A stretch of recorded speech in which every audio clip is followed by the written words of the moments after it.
This is 6 Minute English from bbclearningenglish.com. Hello, I'm Rob. Welcome to 6 Minute English. I'm joined today by Finn. Hello, Finn. Hi, Rob. Today we're talking about a subject that many of us have experienced.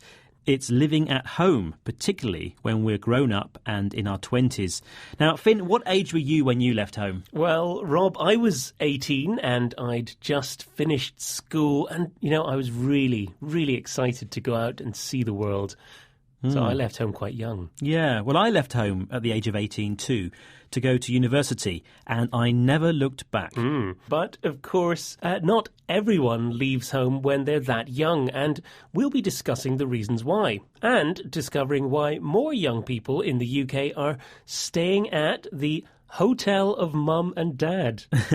Yes, we'll explain some related vocabulary too, but first I have a question for you, Finn. According to the UK's Office for National Statistics, in 2013, what percentage of 20 to 34-year-olds were living at home with their parents? Was it A, 16%, B, 26%, or C, 36%? I'll say 36%. OK, I'll tell you the answer later on.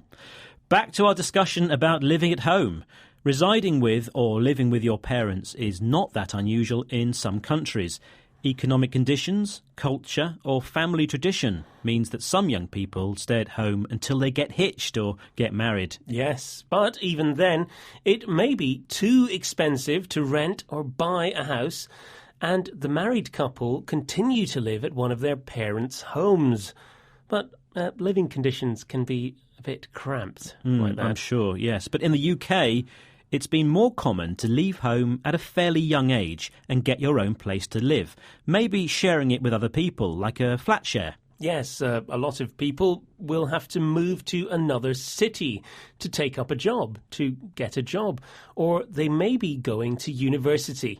But all of this comes at a price. There are bills to pay, there's food to buy, plus the cost of accommodation. Well, that's why there's been an increase in young people living with their parents for longer. The recent economic downturn is the biggest factor.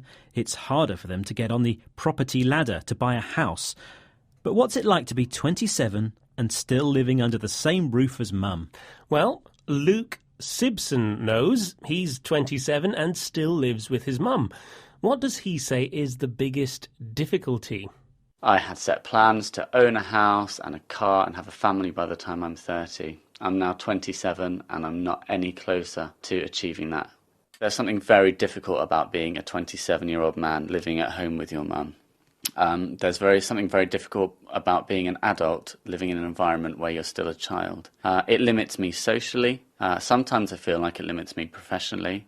Oh dear, he had big plans for what he wanted by the time he was 30, but he's still at home and finds it difficult being an adult in an environment, or a place where you live, where you're a child.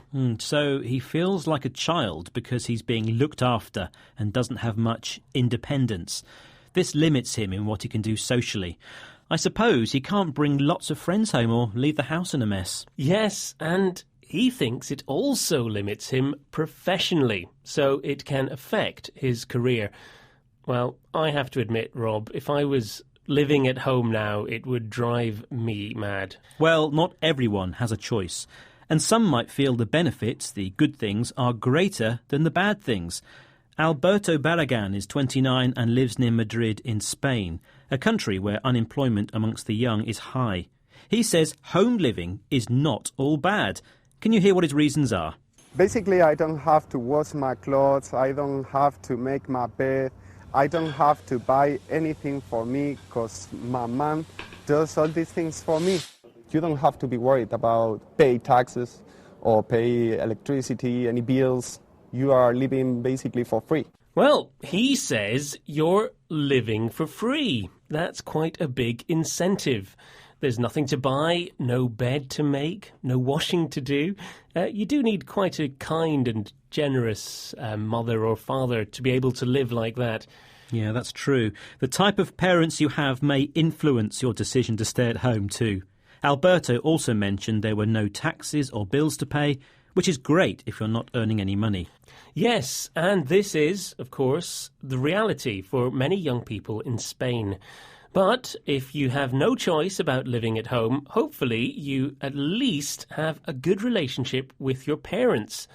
Now, this means accepting their virtues, their good points, and their faults. Yes, after all, it is their home. Spoken like a true parent, Rob. Behave, Finn. Oh, and let's see if you answer today's question correctly. Okay. I asked you, according to the UK's Office for National Statistics, in 2013, what percentage of 20 to 34-year-olds were living at home with their parents? I seem to remember 5.5 minutes ago saying C, 36%. Well, you're wrong. The answer is 26%. Oh, no. That's Oh, well. 3.3 million adults. That's an increase of about 25% since 1996. Well, that's it for this programme. Please join us again soon for 6 Minute English from BBC Learning English. Bye-bye. Goodbye. That was 6 Minute English from BBC Learning English.